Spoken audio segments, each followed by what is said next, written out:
ivavaksika diavana andriamanitra rainay tonga ny fotoana andrenesanay ny afatry ny tenina ampanginy firehetra tombo ary eo ka tsisy renesanay afatsy ny feonao ihany dia mitenena fa voninkaino vaokanao. Amen. Petrapsika diavana riavana malala mbola ampitombona amiko soaminao indray riava ny fahalalana tsara an'Andriamanitra Jesosy Kristy tompontsika. Amen. Miditra amin'ny andro alahady fahatelo isika ao anatin'ny loahevitra iarahantsika mibanjina avaozy ny fanompoan'ny fiankarehetra. Ny ten'Andriamanitra ka nahafatra fampiresana antsika indray dia ny filazantsara kalioka riavana izay nifakina tamintsika teo lioka toko fa 2 andiny fa 4 ka hatramin'ny fa 8 havaozy ny fanompoan'ny fiankarehetra. Fanontaniana anankiray goavana miveratra amontsika dia hoe fanavaozana manahoana indray androany no andrasana takin'Andriamanitra amintsika riavana eo amin'ny fanompoana azy. Manakambara sy olazaina amintsika manakariva nefa ny tenin'Andriamanitra ary miainga efa tanatin'ny tenin'Andriamanitra ihany no andraisantsika ny afatra fampiresana ny amin'izay fanavaozana andrasan'Andriamanitra amintsika riavana. Raha fa mamaky ity teksta ity isika tantarana vehivavy anankiray mpitondra tena antom-panahy 420 taona izany no akana lesona ary ataontsika fitaratra indray androany mba hiainako sy hiainanao riavana izany atao hoe fanavaozana ny fiainam-panompontsika zany.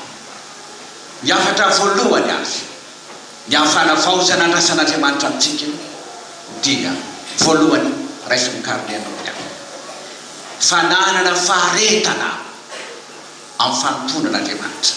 Zay ny voalohany. Ino izy teo?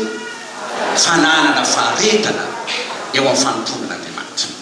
Eo amin'ny andininy 4:30 ka hatramin'ny 7:30 dia lava dia lava ny soratra. Fa ny zavatra hitantsika eto amin'ity teksta ity dia filazana manokana mahakasika anisa Iana izay faritany mazava ny momba azy. Iana dia voalaza eto fa fampaminany vavy anankiray. Ina koa avy amin'ny fireneny Asera zanaka Fanuela avy amin'ny fireneny Asera zany hoe avy ao amin'ny firenena taranaka Jakoby. Ary ina koa ny zavatra hitantsika eto momba ny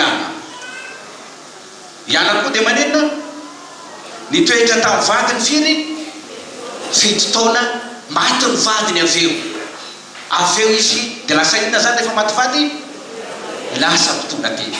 Marina riavana fa rehefa vehivavy no maty vady dia atao hoe mpitondra tena izy, fa rehefa lehilahy ndray maty vady atao hoe inona moa manantena ny lazana azy. Vehivavy mpitondra tena efatra amin'ny 20 taona ihany ao anatin'ny olona sy ny fahaseranany zany ao anatin'izay veritsika fa mafy eo amin'ny fiainatra kanefa tsy nahasakana ny ihany fa nanina foana izy nifikitra naharitra tamin'ny fanomponan'Andriamanitra izy ary dia voalaza eto amin'ity tenin'Andriamanitra ity fa andro amanalina izy naninona andro amanalina nanompo an'Andriamanitra tao amin'ny tempoly ny fadianina ny vavaka mandridina moa andro amanalina zany riavaka ilay misona hoe faharetana. Ny tsika matetika voalava kely fotsiny fotoana dia fa mierikeritra zany fotoana zany fa miakatrakatra ny olo sy fa pastera ihany mahita famantaranandro mahafantatra ny zavatra rehetretra ary tsy natao hitanareo rehetra amin'ny famantaranandro fa i pastera ihany afahako mba mandrindra ny fotoana. Rehefa namalala anisan'ny tempo anasan'Andriamanitra amintsika ny anananao faharetana riavaka amin'izany fanomponan'Andriamanitra zany. Matetika rehefa matojonana sy ny fahaseranana isika dia manadiny ny asan'Andriamanitra riavana fa tsy zany no andrasan'Andriamanitra amintsika fa ny fotoana rehetra na ny fotoana sarotra na ny fotoana mora ary tahaka izany ny any eto manano tena mpitondra tena naditry ny 4 taona izy 4 amin'ny 20 taona ao anatin'ny faharetana fa tena fiainany zava-dehibe taminy fa tena olo-piangonana tanteraka itiana ity hafa yata olo-piangonana dia efa matotra ny fiangonana ny fiainany ary tena tia-piangonana ny toerany fonjy atia-piangonana avokoa ny anim-piainany manontolo aniana zany andromanalina dia tia-piangonana izy ary zany rehefa konisa mahafinaritra teto akaty foty vao tonga teto valina sabotsy maraina amin'ny fito dia efa petrapetraka daholo reo antoko maro samihafa tanatin'ny fiangonana sambana mivory azy fikambanana mivory azy sambanasa mivory azy komity mivory azy ny fiainantsika zany dia aiza mihitsy atia-piangonana ary zay le fanavaozana takin'Andriamanitra efa iainantsika fa mila vaozina foana riava fa matetika rehefa tonga zavatra sarotra dia indraindray me mangatsika eo anatin'ny fanompoana isika rehefa tojo ny fahaseranana tahaka izay nazany any eto dia indraindray adino ny fanompoana variana miatrika amin'ny fiainana isika rehefa tojona tsy zany lay fanavaozana tian'Andriamanitra ananatsika riava fa ianao anana faharetana amin'ny fanompoana tamana atiatran'Andriamanitra amin'ny fotoana rehetra ho sary-piaro zany no andrasan'Andriamanitra amintsika amin'ny tranon'Andriamanitra riavana malala kristianina hafa izany le fanavaozana takin'Andriamanitra amintsika riava atao zava-dehibe aminao fifikirana mba nanao fiainam-panompoana sy fiainam-bavaka atiatran'Andriamanitra riava ary zany manisany zava-dehibe tokony ho tsabontsika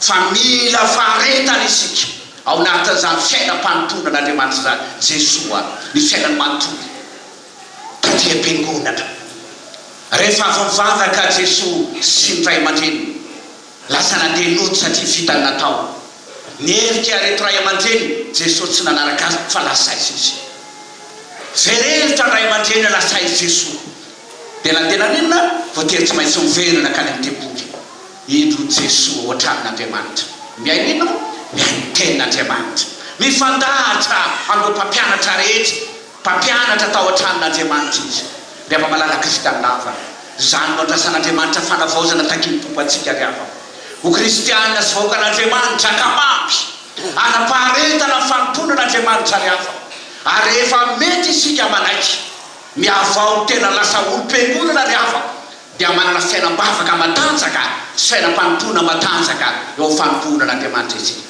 zany afaka hotsaroana ary mahatsiaro manokana amin'ny mpanompony ankehitriny lasa lotomandry mamasa izany tsy malala mamasa riava tsy atamintsika fiangonana kady fotsy ary fa eo misehatra synodam-pahatady vao mialala mamasa efa fantatry olona rehetra indray mamasa faiza moa ao kady fotsy ary zany tokony fitaratra sy filamatra ao antsika riava fiainany mamasa fiainam-piangonana riavana malala kristianina hafa raha ry vahoakan'Andriamanitra fanavaozana takin'Andriamanitra amintsika tsy resina mangatsika na enitra manona ny trangan-javatra amin'ny feo fiainatsika fa arakaraka ny afianao fahaseranana azy no tokony fikiratsika iainao anatin'ny fanompoana ary aharitra amin'ny fanarahana ny tompo riavana zay mipetra fototra voalohany fanavaozana takin'Andriamanitra amintsika meteza riava olo-piangonana sika aharitra minona fanompoana riavana malala toetra fototra andrasana takin'Andriamanitra amintsika zany tahaka ny ana zay voalaza eto fa na dia ao anatin'ny fahaterana efatra amin'ny valopolo taona azy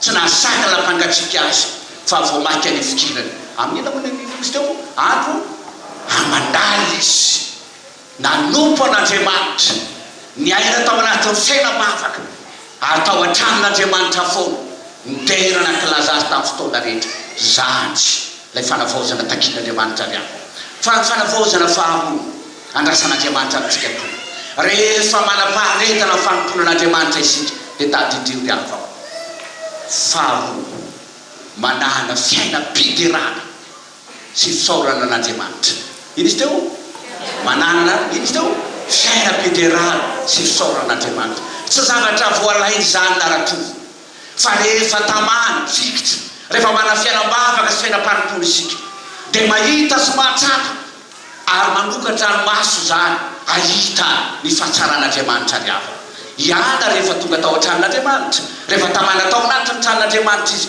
dia mba anisan'ny fanetra koa tamin'i Jesoa dia Jesoa voalaza fa rehefa teraka Jesoa ka rehefa tonga ny havalona dia nentina taiza izy moa na tonga nentina tao an-tranon'Andriamanitra izy tamin'ny andro fidiovana atao an-tranon'Andriamanitra tao ny fanenany tamin'izy ny fanenany tamin'i Jesoa Ny Simona moa dia voalaza eo ambony ao. Simona izay anisan'ny andro fampinoana ny zanak'Israely. Lay teny nampanantenan'Andriamanitra fa hisy famonjena hisy Mesia. Ampanantenana hitondra famonjena ho an'izao tontolo izao. Ary efa neto ny fanamasina lita tao anatin'ny tempoly. Simeona voalaza eo ambony kely eo riavo. Dia naninona izy? Nisy fiatraika ny vatana teo amin'ny fiainana. Satria ilay Jesosy tao amin'ny tempoly hita dia niraisiny ary mitrotrony. Ary izay fandraisany an'i Jesosy izay niteraka fifaliana tao anatiny nahatonga azy hideran'Andriamanitra. Ataka izany tsoy ihany. Tamin'ity fotoana ity, izay fotoana nidiran'i Jesosy tao anatin'ny tempoly, dia voalaza fa naninona izy? Nisaotra an'Andriamanitra izy. Zany fiainam-pisaorana an'Andriamanitra zany, toe-po andrasan'Andriamanitra amintsika riava. Ary tsy mandeha ho azy zany, fa lazaiko aminareo riava, fa rehefa ao aminao ny fiainam-bavaka. Rehefa tamana-tiatranon'Andriamanitra ianao, mahita ny fahatsarany, fifaliana ny tsiro, zava-fanomponan'Andriamanitra zany riava, dia lasa manana fiainana iny izy teo, fiainam-piderana sy fisaorana an'Andriamanitra izy. Vokatr'ilay fiainam-piderana sy fisaorana tena fanasitranana ataon'Andriamanitra amin'ny fiainantsika zany riava. Tena asan'Andriamanitra amin'ny fiainan'ny mpanompony izay manompo azy zany fiainam-panasitrana zany. Lasa miala ao anatinao lay fijery mihiba, tsy mahita afa-tsy ny olona, tsy mahita afa-tsy ny ady, ary fanahina foana no anatin'ny fiainana. Any karaha misy toromarika azy omeny sode foana. Fa rehefa fiainam-bavaka ao anatinao riavaka, vokatr'ilay fifandraisana sy famatorana amin'i Jesosy dia miteraka fifaliana ao anatinao zany. Ary izay fifaliana ateraky ny asa fanompony zany, mahatonga anao anina foana hideran'Andriamanitra amin'ny fotoana rehetra. Ary izay no hitantsika any anetra. Ary zany mampiavaka ny olona manompo sy tsy manompo an'Andriamanitra. Zany lazainy boky Malakiana. Fa tsy ampitoviko nena moa. Manompo sy tsy manompo ny marina sy beloka tsy ataon'Andriamanitra zany. Fa ny olona manompo an'Andriamanitra riavako, ny olona fiangonana riavako, ary ny olona miarana fanompoana sy fiaina mpivavahana sy fiainam-bavaka, dia zadonona riavako fa misy fanasitranana ataon'Andriamanitra ao anatiny. Ka ny fijerinao miba sitranan'Andriamanitra nanao fijery miaho, ary tsy mahita afa-tsy ny fijerin'Andriamanitra. Ary ny fijerin'Andriamanitra riavako dia fiainam-pifaliana, fiainam-panantenana, fiainam-patokiana, ary fiainam-pandresena rehefa ao aminao ilay fifandraisana amin'Andriamanitra. Zany mahatonga ny any eto fiainoana moa fisaorana an'Andriamanitra. Ary fisaorana sy fiderana an'Andriamanitra io riavako nambara amintsika foana fa matitra ny fitahian'Andriamanitra io. Lay fitahian'Andriamanitra dia miteraka fisaorana antsika. Ary fisaorana antsika dia miteraka inona? Fitahiana ho antsika. Teny ray ihany ny atao hoe misaotra sy n'izy teo midera sy ilay inona? Mitahy. Rehefa antsika olombelona manao azy dia midera, fa rehefa Andriamanitra dia inona? Mitahy.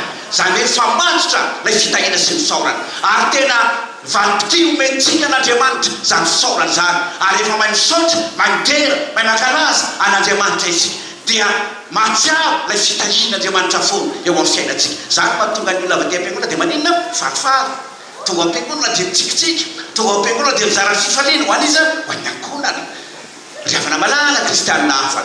Zany lay fiainana tian'Andriamanitra fanompona vao isika rehefa manompo an'Andriamanitra isika. Zany hoe tsy amboamboarina fa efa mandeha ho azy tena fiainantsika. Zany hoe fiainam-panompony zany mifamatotra amin'ny fiaina mpisaorana fiderana an'Andriamanitra. Rehefa malala kristianina hafa izay ny fanavaozana andrasan'Andriamanitra. Ary fanavaozana tokony hainantsika rehefa mialeto isika dia tokony hatsapa fifaliana satria niona tamin'izy tamin'ny tompo isika. Tahaka ny Simona, tahaka ny Diana. Ahoana moa izy Simona moa amin'ny 5:20. Ny 5:20 ka hatramin'ny 20. Ahoana moa Simona eto? Rehefa netiny fanahy tao amin'ny tempoly dia nahitany Jesosy azy dia niraisiny teo an-tratrany. Ary indro nisy trangan-javatra tsy napoziny teo amin'ny fiainany, tsapany, hitany, ary nitondra fiovampo avy hatrany tao amin'ny fiainany zany. Dia nihira fiderana izy nanao hoe tompo ankehitriny mpanomponao dia inona? Alefanao ny fiadanana araka n'inona? Araka ny teninao. Fa ny masoko efa nahita, nahita inona? Nahita ny famonjenao. Riavana malala zany hitantsika iainantsika rehefa tamana ty an-tranon'Andriamanitra isika. Mahita zany zava-tsy maro samy hafa zany isika. Fa raha ny verany ianao tsy ahitany zany, fa arakaraky ny irsonao ifamatoranao, matamananao aty an-tranon'Andriamanitra ho ahitanao zany fifaliana lehibe zany ziava. Zany le fanavaozana tian'Andriamanitra omenanao aty an-tranon'Andriamanitra riavako. dia manana fiainam-panontolo, manana fiainam-bavaka, ary meteza atsiaro ka feno fifaliana hidrera an'Andriamanitra foana amin'ny fotoana rehetra riava. Ary tsy izay ary hitantsika amin'ny any eto fa fanavaozana tian'Andriamanitra ananantsika riava. Ny fanavaozana fahatelo andrasan'Andriamanitra amintsika koa dia mba olona iny antsika mpizara an' Jesosy Kristy ilay tompo sy mpamonjy antsika. Mpanino izy teo? Mpizara an' Jesosy Kristy ilay tompo sy mpamonjy antsika. Zany hitantsika mamarina ity texte eto ity. Voalaza eto riava. Ary no niditra tao amin'ny tempolo, niditra tamin'izany olo zany izy. Dia arisotra an'Andriamanitra ka nilazan'izy, nilazan'izy io Jesosy. Lay Jesosy azahitany, lay Jesosy nitondra fifaliana teo amin'ny fiainany, lay Jesosy nitondra lay fahasambarana tao anatiny, lay Jesosy nitondra fiadanana zay voalaza ny Simeona eny ambony ery. Tompo ankehitriny mpanomponao dia alefanao amin'ny fiadanana riava, fiononana tanteraka ary fifaliana tanteraka no anana zay rehetra mandray an'i Jesosy. Ary zany Jesosy niraisiny ana eto zany no ataony inona? No lazainy tamin'ny olona rehetra. Zany tsy afaka milasan'Andriamanitra amintsika rehefa miala eto. Mizara, mampita, mampafantatra ny olona rehetra ary mampitodika ny olona ny Jesosy. Lay ndraisitsika, lay mitondra fifaliana tao anatsika. Adidinao koa no mizara an'izany. Ao no Paoly tery am-panahy. Ho aiza ozy moa? Ho an'ny Roma hoy Paoly apôstôly. Rehefa malala kristianina fa ankehitriny avy. Anisan'ny mission fanavaozana takian'Andriamanitra antsika. Ho fiangonana mpitoro ho filazantsara. Ny anambaran'i Jesosy Kristy fa izy ihany no fifaliana sy fanafahana famonjena ho an'ny olona rehetra riava. Ary Jesosy le nampanantena an'Andriamanitra hitondra fampiononana ho an'izao tontolo izao. Simeona riava dia anisan'ny mba niary zany fionona zany. Fa rehefa tonga tao anatin'ny tempolo izy, nahitany Jesosy tanteraka tamin'ilay fiadanana. Zany tio eto, zany tio nandrananao, ary zany tio riava no hoentsika ampitaina anjarako sy anjaranao mampitodika ny olona rehetra ao amin'i Jesosy fa izy no famonjena ho atsika. Ao amin'ny filazantsara, ao amin'ny epistily, ao amin'ny Paoly apôstôly dia voalaza teo amin'ny epistily ho an'ny Romana. Dia asatononao fa Paoly tena tsiaro fa niotao izy dia toy ny menarana mifitsaka ao anatin'ny olona. Menarana maninona? Mifitsaka ao anatin'ny olona. Fa rehefa tonga ny lalàna dia io nanaitra azy indray ka nahafantarana ny fahotana. Ny aina tamin'izao fotsiny Paoly apôstôly, fa rehefa tonga ny lalàna dia fantany ay tena ny aina tao anatin'ny fahafatesana izy, ny aina tao anatin'ny tsy fahotana tanteraka izy. Ary lalàna nampatsiaro azy an'izany fa lalàna nefa riava mampafantatra ihany fa Jesosy Kristy no indro tsaroany nanafaka azy tao anatin'izany rehetrarehetra zany. Hoy Paoly apôstôly indrisy olo manitra tsy afana loatra fa toy ny fantrana tao anatiny zany hery no hita izany. Fa rehefa nandray an' Jesosy izy dia na isotra na indrery nankalaza an'Andriamanitra, isorana ny Andriamanitra nanafaka tao amin'i Jesosy Kristy.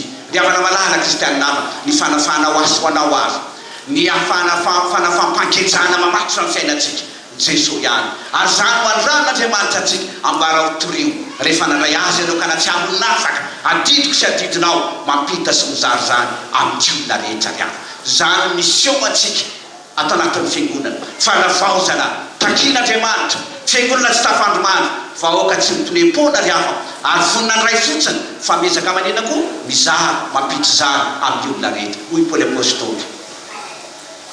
Anisan'ny zavatra atotoanareo voalohany indrindra izao izy lay niraisiko dia Jesosy Kristy lay maty, nitsangana tamin'ny maty, nandresiny fahafatesana.